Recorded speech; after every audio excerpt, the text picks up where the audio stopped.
morning students. How are you? Fine. Welcome to RPS online classes dear children. प्यारे बच्चों, अभी हम लोग स्टैंडर्ड 9 का हिंदी कृतिका चैप्टर 2 पाठ का नाम है मेरे संग की औरतें। मेरे संग की औरतें। तो इसके प्रमुख लेखिका मृदुला गर्ग जी हैं। तो हम लोग सर्वप्रथम मृदुला गर्ग हमारी मेरे संग की औरतें पाठ की लेखिका हैं, उनका तो अतन जो हिंदी कथा साहित्य की महत्वपूर्ण हस्ताक्षर मृदुला गर्ग का जन्म सन 1938 को 25 अक्टूबर हुआ था। यानी मृदुला गर्ग का जन्म 25 अक्टूबर सन 1938 में हुआ था। उन्होंने दिल्ली विश्वविद्यालय से अर्थशास्त्र में एमए किया। मृदुला जी भारत के अलग अलग शहरों में रही, भिन्न भिन्न शहरों में रही। शायद इसीलिए इनकी रचनाओं में इतनी विविधता देखने को मिलती है। सन 1974 में यानी 1974 से दिल्ली में रहकर स्वतंत्र लेखन, कथा साहित्य के अलावा उन्होंने अपने समय और समाज की विभिन्न समस्याओं पर वैचारिक निबंध भी लिखे।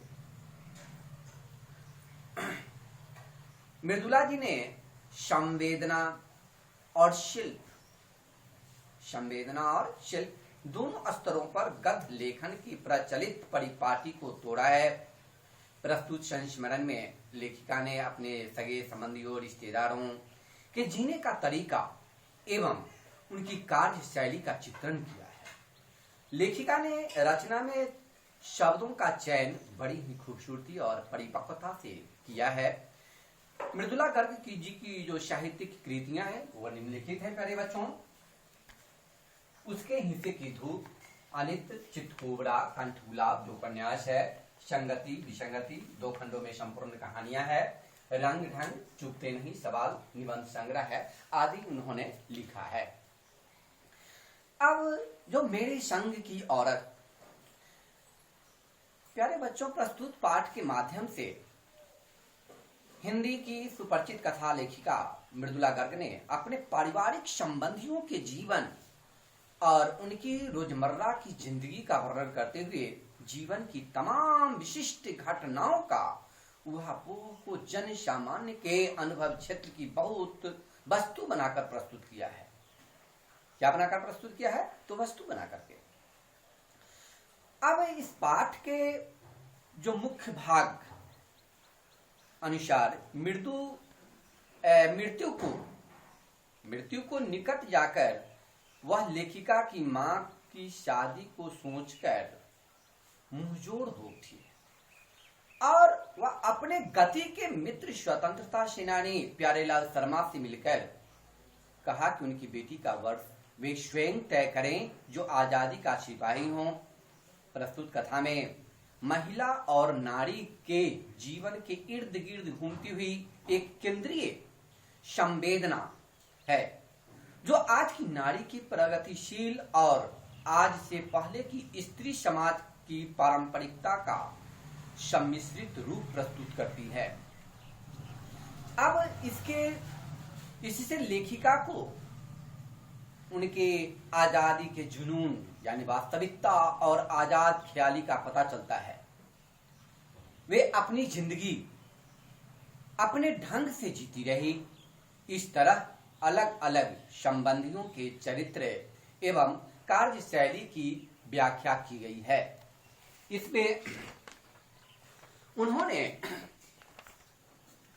जो विस्तृत लेखन किया है लेखिका के स्मृति पटल यानी मृदुला गर्ग की स्मृति पटल पर सर्वप्रथम अपने नानी का चित्र भरता है।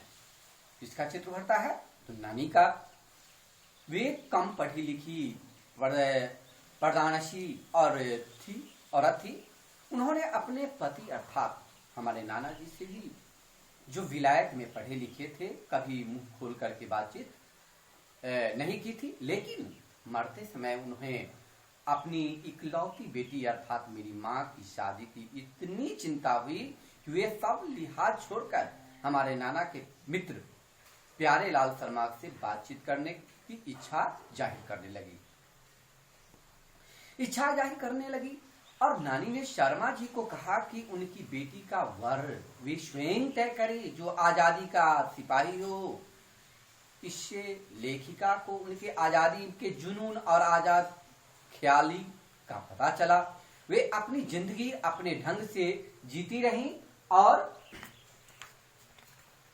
वे सही तरीके से वर ढूंढने का कार्य करते रहे एवं भिन्न भिन्न प्रकार से जब मेरी नानी ने प्यारे लाल शर्मा से कहा कि मेरी बेटी के लिए वर आप खोजिएगा, आप स्वयं ढूंढिएगा, लेकिन वह साहब ना हो वरन आजादी का सिपाही हो। वर जो ढूंढेंगे वे साहब नहीं होंगे, वे आजादी के सिपाही होंगे। कौन कह सकता था कि अपनी आजादी से पूरी तरह बेखबर उस औरत के मन में देश की आजादी के लिए ऐसा जुनून होगा। बाद में मेरी समझ में आया कि दरअसल में वे निजी जीवन में भी काफी आजाद ख्याल रही होंगी, जिस कारणवश नानी की इच्छा अनुसार मेरी माँ की शादी ऐसे युवक से हुई जो ICS की परीक्षा में बैठने से इसलिए रोक दिया गया क्योंकि वह गांधीवादी था। ICSE परीक्षा से इसलिए रोक दिया गया क्योंकि वह क्या था, गांधीवादी था। माँ बेचारी अपनी माँ और गांधी के सिद्धांतों के चक्कर में सदा जीवन जीने और ऊंचे ख्यालों रखने पर मजबूत हुई। परिणाम स्वरूप मेरी माँ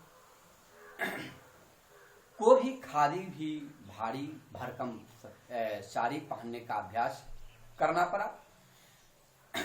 दादी के अनुसार हमारी बहू, किसके अनुसार, तो दादी के अनुसार हमारी बहू तो ऐसी है कि धोई पोछी और छींके पर टांग दी, इस प्रकार की है।